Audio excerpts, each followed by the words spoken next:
আমি অফিস থেকে আসতেই আমার ৬ বছরের ছোট্ট মেয়ে খাদিজা আমাকে বলল, বাবা, ও বাবা, তুমি যখন অফিসে চলে যাও তখন প্রায় প্রতিদিনই আমার মা রফিক আঙ্কেলের সাথে দরজা লাগিয়ে কি যেন করে।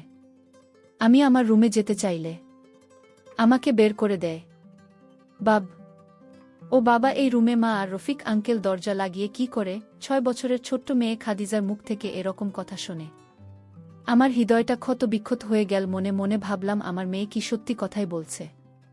তাহলে কি আমার স্ত্রী রফিকের সাথে অবৈধ সম্পর্ক আছে? মনে মনে ভাবতে ঘৃণা লাগছে।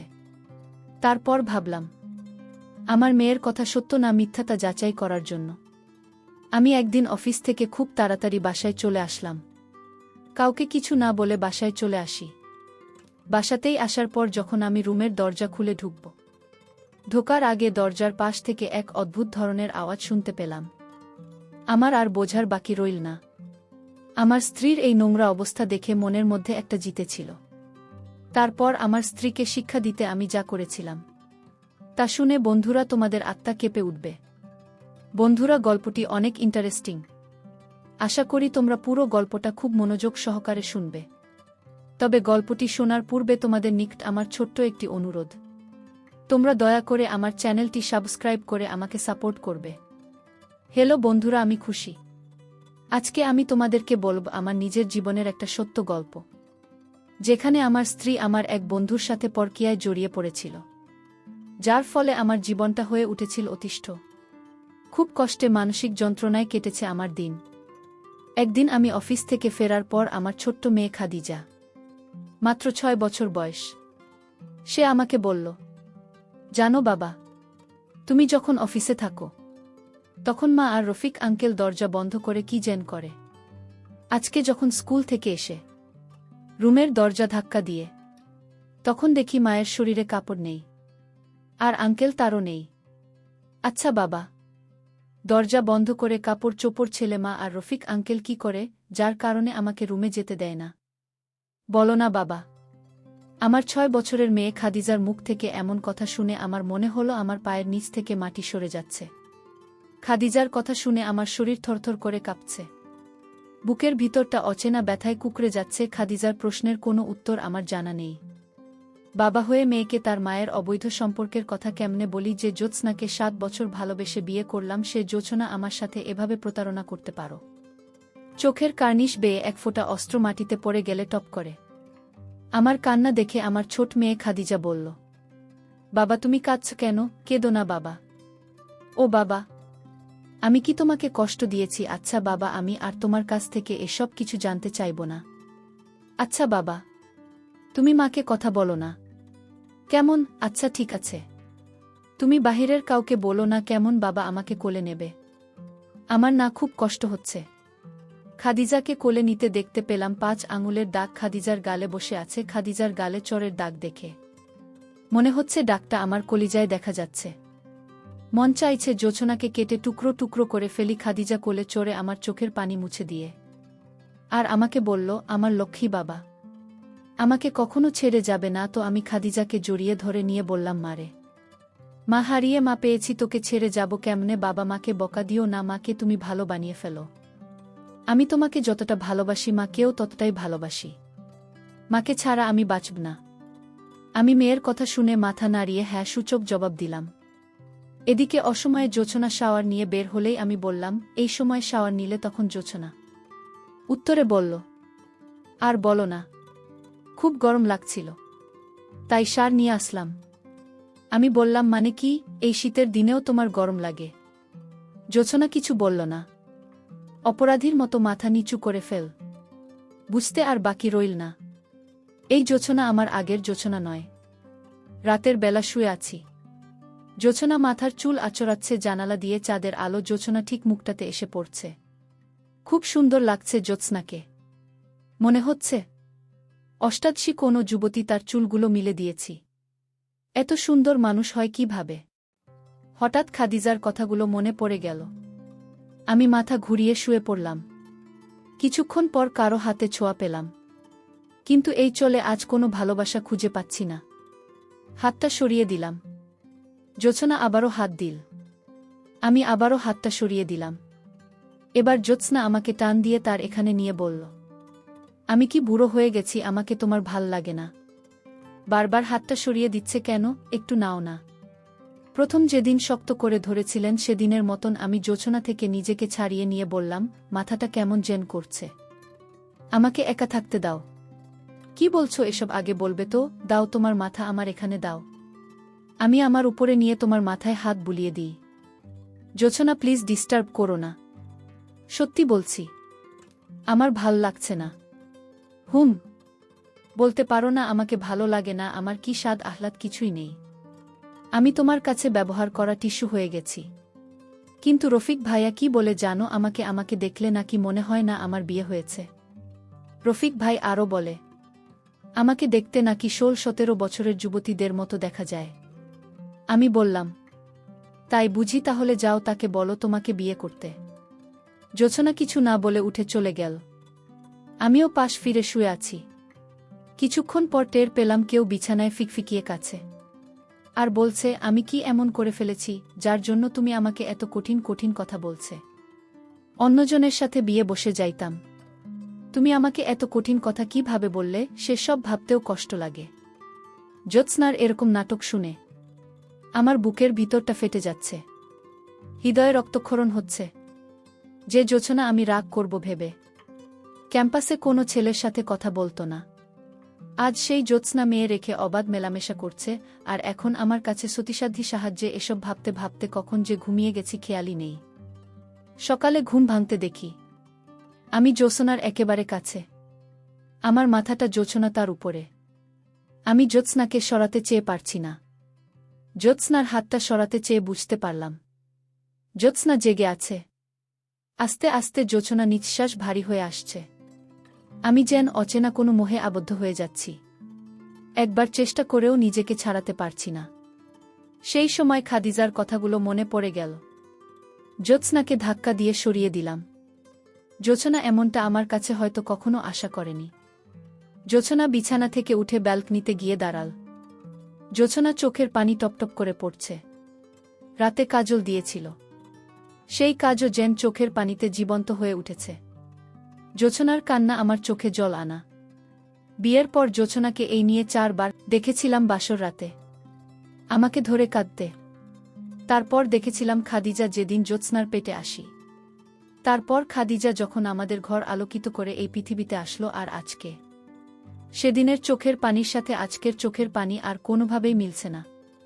আজকের চোখের পানিটা মনে হচ্ছে চলমান ধূম্রজাল। জোছনা চোখের পানি মুছে কিচেনে চলে গেল ব্রেকফাস্ট রেডি করে যখন টেবিলে সাজিয়ে দিচ্ছে। ঠিক তখনই জ্যোৎস্নার শাড়িটা সরে গিয়ে একটু বের হয়ে আছে। আমি হাত বাড়িয়ে ঠিক করে দিতে গিয়ে হাতটা ফিরিয়ে আনলাম, কেননা জ্যোৎস্নাকে চলতেও আমার ঘৃণা লাগে। তবুও দিন শেষে মানুষটাকে আমি ভালোবাসি, বড্ড বেশি ভালোবাসি। সকালের ব্রেকফাস্ট করে অফিসে গিয়ে ভাবতে লাগলাম কি করা যায়। জোছনাকে এক মুহূর্তের জন্য ভুলতে পারা আমার জন্য সম্ভব না। এছাড়া খাদিজার ও তো একটা ভবিষ্যৎ আছে। মনে মনে স্থির করে নিলাম জ্যোৎস্নাকে ভালোবাসা দিয়ে শুদ্ধ করে নেব। তাই অফিস থেকে বের হয়ে জোছনার পছন্দের এক পাতা কালো রঙের টিপ, সাথে বকুলের মালা, কাচের চুড়ি কিনে রওনা দিলাম বাসায়। বাসায় যেতে যেতে ভাবলাম, কালো টিপ নীল চুড়ির সাথে উত্তেজনাকে আজ অষ্টাদশী তরুণী লাগবে। ভাবতে ভাবতে একদম বাসার সামনে এসে পড়ি। বাসায় এসে দরজা ধাক্কা দিতে আমার হাতের ফুলগুলো পড়ে যায়। রফিক আর জোছনা পাশাপাশি বসে রোম্যান্টিক ছবি দেখছে। রফিক জোছনার হাত ধরে আছে আর জোছনা মুগ্ধ দৃষ্টিতে তাকিয়ে আছে রফিকের দিকে। জ্যোৎস্না আমাকে দেখে রফিকের হাতটা ছেড়ে দিল। আমি কিছু বলে ওঠার আগেই রফিক সাহেব আমাকে বলল, আরে জসিম ভাই কেমন আছেন? সামনের সপ্তাহে আমাদের অনির্বার তোলে, আপনি আর ভাবি যাবেন? আর হ্যাঁ, ভাবিকে কিন্তু অবশ্যই নিয়ে যাবেন। আমি কি বল ভেবে পাচ্ছি না, রাগে শরীর কাঁপছে। জোছনার নিচে পড়ে থাকা ফুলগুলো তুলে খোপায় জড়িয়ে নিল। এদিকে রফিক সাহেবের হতেই বুকটা কেমন যেন করে উঠল। জ্যোৎস্নাকে কিছু একটা বলতে গিয়েও বলতে পারলাম না। জোছনাকে ভালোবাসি, এক যোজনায় নিজের থেকেও বেশি। আর খাদিজা জ্যোৎস্নাকে ছাড়া তো কিছুই বোঝে না। জ্যোৎস্নাকে ছাড়া আর কোনো বিকল্প নেই। রাতে শুয়ে শুয়ে জ্যোৎস্নার সাথে কাটানো স্মৃতিগুলো মনে করছি। মানুষ কিভাবে এতটা পাল্টে যায়, সত্যি পৃথিবীর সবচেয়ে কষ্টকর বিষয় হচ্ছে প্রিয় মানুষের অন্য রূপ দেখা। হঠাৎ ফোনটা ক্রিং ক্রিং করে বেজে উঠল। ফোনের দিকে তাকাতেই দেখি ফারিয়ার ফোন। ফোনটা তুলতেই ফারিয়া বলল, হ্যালো জান, কেমন আছো? হ্যাঁ ভালো। তুমি কেমন আছো? তোমাকে ছাড়া কিভাবে ভালো থাকি বলো জানো। খুব মিস করছি তোমায়, তোমার প্রতিটা ছয় আমি সবসময় ফিল করি। রফিক গাধাটা কিছুই করতে পারে না। জানো, আমি তোমাকে ভীষণ ভালোবাসি। আর হ্যাঁ, কাল দুপুরে বাসায় এসো, রফিক শহরে থাকবে না।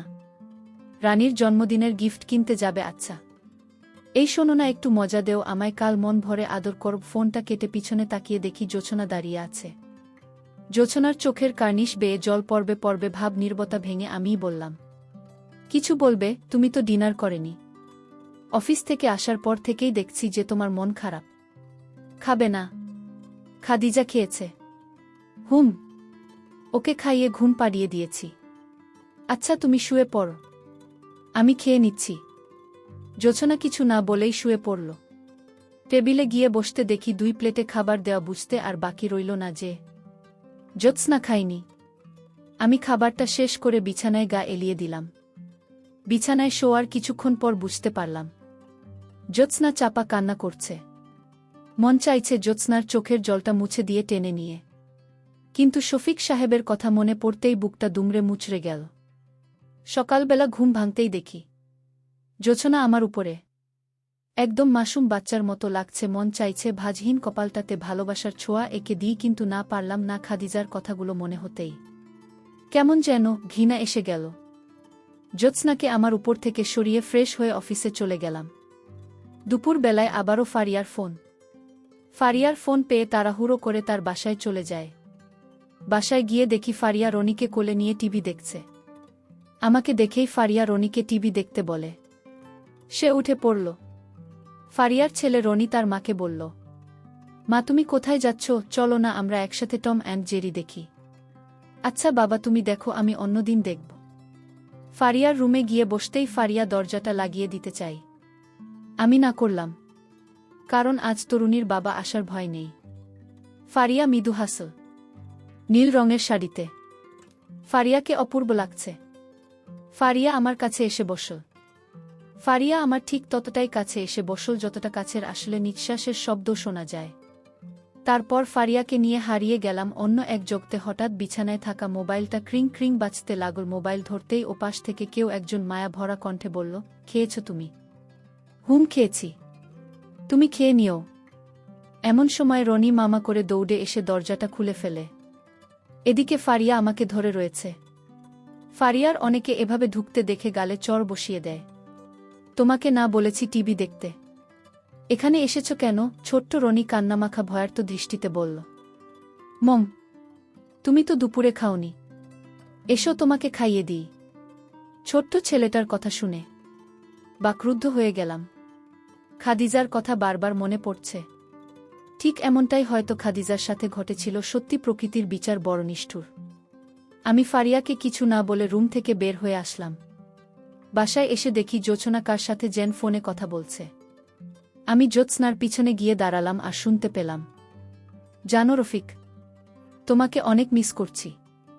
আমার স্বামীটা আমার দিকে একবার ভালো করে তাকায় না পর্যন্ত। বলো রফিক, এই চেহারা দিয়ে কি করব আমি তাহলে? তুমি আমাকে সুখী করেছ। আচ্ছা আবার কবে দেখা হবে? আমি জ্যোৎস্নার হাত থেকে ফোনটা নিয়ে আছাড় মারলাম। জ্যোৎস্না জড়সড় হয়ে গেল আমার ব্যবহারে, কিন্তু কিছু বলল না। ভাবছিলাম জ্যোৎস্নাকে একটা থাপ্পড় দিই, কিন্তু না, ওকে থাপ্পড় দিলে যে আমার কষ্ট হবে। সব কিছুর বড় সমাধান হবে জ্যোৎস্নাকে নিয়ে শহর ছেড়ে চলে যাওয়া, যেখানে থাকবে না রফিক নামের কেউ। পরের দিন সকালে জ্যোৎস্নাকে বললাম, আমরা এখান থেকে চলে যাব, ব্যাগপত্র গুছিয়ে নাও। জোছনা মনে হয় আগে থেকেই যাওয়ার জন্য প্রস্তুত ছিল।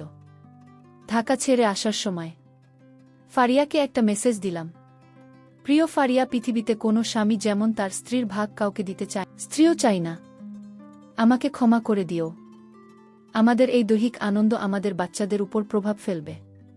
আমি তোমার জীবনে কি ছিলাম এটা ভুলে গিয়ে তোমার স্বামী সন্তানকে নিয়ে ভালো থেকো। আর হ্যাঁ, তোমার সন্তানটা সত্যি ঝিনুকে থাকা মুক্তোর মতন, তাকে খারাপ বানিও না। মিস পাঠিয়ে সিমটা ফেলে দিলাম। শহর ছেড়ে এসেছি অনেকদিন হল, জ্যোৎস্নাও সেই আগের মতোই হয়ে গেছে। আমি যেন তার পৃথিবী। সাথে আমিও নিজের কর্মের জন্য প্রতিনিয়ত সৃষ্টিকর্তার কাছে ক্ষমা চাই। সত্যি শহর ছেড়ে আমি আমার ভালোবাসাকে খুঁজে পেয়েছি। জ্যোৎস্নার প্রতিটা নিঃশ্বাসে আমি থাকি। প্রায় হঠাৎ একদিন জ্যোৎস্না মাথা ঘুরে পড়ে যায়। হসপিটালে নিয়ে গেলে ডাক্তার কয়েকটা টেস্ট করাতে দেয়। টেস্টগুলো করানোর পর শুনি জ্যোৎস্নার ব্রেন টিউমার হয়েছে। পৃথিবীতে মাত্র কয়েকদিনের অতিথি সে। আমি কথাটা শুনে কি করব ভেবে পাচ্ছি না। অফিস থেকে 1 মাসের ছুটি নিলাম। জ্যোৎস্নার সাথে সবসময় থাকি। একদিন জ্যোৎস্না হঠাৎ করে অনেক অসুস্থ হয়ে পড়ল। আমাকে তার কাছে নিয়ে বসাল। জসিম, তোমার সাথে আমি থাকতে পারলাম না। আর মা খাদিজা আমার আলমারিতে রাখা নীল ডায়েরিটা নিয়ে আসতো। মা খাদিজা আলমারি থেকে একটা ডায়েরি নিয়ে এসে জ্যোৎস্নার হাতে দিল। জসিম, ডায়েরিটা আমি চলে যাওয়ার পর খুলবে। অনেক অজানা কথা হয়তো তুমি জানতে পারবে। আমাকে একটু মায়ের সাথে জড়িয়ে নিবে। জানো, আজ আমি খুব সুখী। হয়তো তোমার বুকে আমি শেষ নিঃশ্বাস ত্যাগ করতে পারব। তাই নাও নাও না, একটু বুকে। জ্যোৎস্নাকে বুকে নিলাম। জ্যোৎস্নার চোখের পানিতে শার্টটা ভিজে যাচ্ছে। জ্যোৎস্না তোতাপাখির মতো বলছেন, জানো জসিম, আজ আমি সত্যি অনেক ভাগ্যবতী। আমি হয়তো তোমার বুকে মাথা রেখে মরতে পারব। এই তুমি কাঁদছ কেন? এমন ভাগ্যজনের হয়। জসিম, আমাকে শক্ত করে ধরো। আমার খুব ভয় লাগছে। আমার খুব কষ্ট হচ্ছে। চোখ বন্ধ হয়ে আসছে। তোমার কিছুই হবে না। কোথাও যাবে না তুমি। কি হলো? কথা বলো। জ্যোৎস্না, বলছো না কেন? এই চুপ করে থাকবে? কি হলো? কথা বলো। এমন সময় ডাক্তার এসে কথার পাল্টা চেক করে বলল, সে আর ফিরবে না। ডাক্তারের কথা জেন করি যাতে সে বিধান। খাদিজা বিছানায় গড়াগড়ি দিয়ে কাঁদতে লাগল। জ্যোৎস্নাকে হারিয়ে আমি হতবাক হয়ে গেলাম। দু চোখে শুধু অন্ধকার দেখি। মনের ভিতরটা সর্বদাই হু হু করে কেঁদে ওঠে। জ্যোৎস্নার বিয়ে হোক আমার হৃদয়ে ক্ষতবিক্ষত করে দিয়েছিল। 1 বছর 2 বছর নয়, 7টি বছর প্রেম করে তারপর জ্যোৎস্নাকে ভালোবেসে বিয়ে করেছিলাম। জ্যোৎস্না আমার জীবনের সবচেয়ে প্রিয় পছন্দের একটা মানুষ ছিল। তার মৃত্যুতে আমি সম্পূর্ণরূপে ভেঙে পড়েছিলাম। তার শোক কাটিয়ে উঠতে আমার অনেক দিন সময় লেগেছিল। জ্যোৎস্নাকে দাফন করার কিছুদিন পর জ্যোৎস্নার দেওয়া নীল ডায়েরিটা বের করে পড়তে লাগলাম। ডায়েরির প্রথম পাতায় সুন্দর করে লেখা, কোনো এক নিশিতে আমি চাই না যে তোমায়, আমি তোমাকে চাই প্রতিটা নিঃশ্বাসে। ডায়েরির পরের পাতা উল্টাতে দেখলাম নীল কালিতে লেখা আছে, আচ্ছা, আমি কি দেখতে খারাপ হয়ে যাচ্ছি? জসিম ঠিকমতো আমায় ভালোবাসে না, পাগলামি করে না, খুব কষ্ট হয়। পরের পাতা উল্টাতে দেখলাম আজ রফিক ভাই এসেছিল। পুরুষ মানুষ কাঁদতে পারে তা আমার জানা ছিল না। রাতে ভাই আর একটা ছেলেও আছে নাকি? রফিক ভাই আমার হাত দুইটা ধরে বলল, আমার কোনো বোন নেই, আজ থেকে তুমি আমার বোন। তুমি পারো 2টি সংসার ভাঙা থেকে রক্ষা করতে। জানো, জসিম ভাইয়ের সাথে ফারিয়ার অবৈধ সম্পর্ক চলছে। আমি একদিন দেখে ফেলেছি। কিন্তু জসিম ভাইয়া এবং ফারিয়া কাউকে কিছু বলতে পারিনি। ফারিয়াকে তালাক দিলেও আমার ছেলেটার কি হবে? কারণ আমার মা ও 5 বছরের সময় আরেক লোকের সাথে পালিয়ে গিয়েছিল। সমাজের সবার লাঠি ঘোড়া খেয়ে আজ এখানে। আমি চাই না আমার ছেলেটার অবস্থাও আমার মতো হোক। বোন, তুমি পারো তোমার স্বামীকে সঠিক পথে আনতে। আমায় কি করতে হবে? রফিক সাহেব তখন আমাকে বলল, জ্যোৎস্না, তোমাকে আমার সাথে অবৈধ সম্পর্কের অভিনয় করতে হবে। আর খাদিজা তো ছোট হলেও এই অভিনয় তার দায়িত্বটা নিপুণভাবে পালন করবে। সত্যি বলতে আমার জীবনে কেউ ছিল না। জসিম, আমি জানি তুমি আমাকে যথেষ্ট ভালোবাসো, কিন্তু তুমি অন্য নারীর মোহে পড়ে গিয়েছিলে। তাই মিথ্যা অভিনয় করে তোমাকে নিয়ে শহর ছেড়ে আসার প্ল্যান করেছিলাম। তারপর সৃষ্টিকর্তার আশীর্বাদ রফিক সাহেব পেয়েছে তার স্ত্রী সন্তানকে। আর আমি পেয়েছি আমার অলংকারকে। বড্ড ভালোবাসি তোমায়। তোমার জ্যোৎস্না ফুলের মতো নিষ্পাপ আছে। তোমার জ্যোৎস্না যে তোমাকে নিয়ে জানতে থাকতে চায়, ক্ষমা করে দিও। সত্যটা গোপন করার জন্য ইতি তোমার কলিজার টুকরা। ডায়েরিটা পড়ে চোখের পানি ধরে রাখতে পারেনি। চোখের পানিতে ডায়েরির পাতাগুলো ভিজে যায়। পাশে দাঁড়িয়ে খাদিজা কাছে, কি হলো না, কাঁদছিস কেন বাসরি? সেদিন তোমাকে মিথ্যা বলার জন্য আমি আমার ছোট্ট মেয়েটাকে ধরে বললাম। মালেশ্বরী, কেন বলছিস? খাদিজা কিছু না বলে আমাকে ধরে কেঁদে দিল। আমি নীল ডায়েরিটার দিকে ভালো করে তাকিয়ে মনে মনে বললাম, বাকিটা জীবন তোমার স্মৃতি মনে করেই কাটিয়ে দেব। হৃদয়ে থাকবে নীল ডায়েরির ভালোবাসার গল্পটা। বন্ধুরা, আজকে এই পর্যন্তই। আবারও আসব তোমাদের মধ্যে নতুন কোনো ভিডিও নিয়ে। ভিডিওটি যদি তোমাদের ভালো লাগে তাহলে একটি লাইক দাও। প্রতিদিন আমি তোমাদেরকে একটা করে নতুন গল্প উপহার দিব, তাই তোমাদেরকে অনুরোধ করে বলছি, তোমরা যদি এরকম ধরনের ইন্টারেস্টিং গল্প পেতে চাও তাহলে দয়া করে আমার চ্যানেলটি সাবস্ক্রাইব করো। পরিশেষে তোমাদের সকলের সুস্বাস্থ্য কামনা করি। ভিডিওটি দেখার জন্য তোমাদের সকলকে অসংখ্য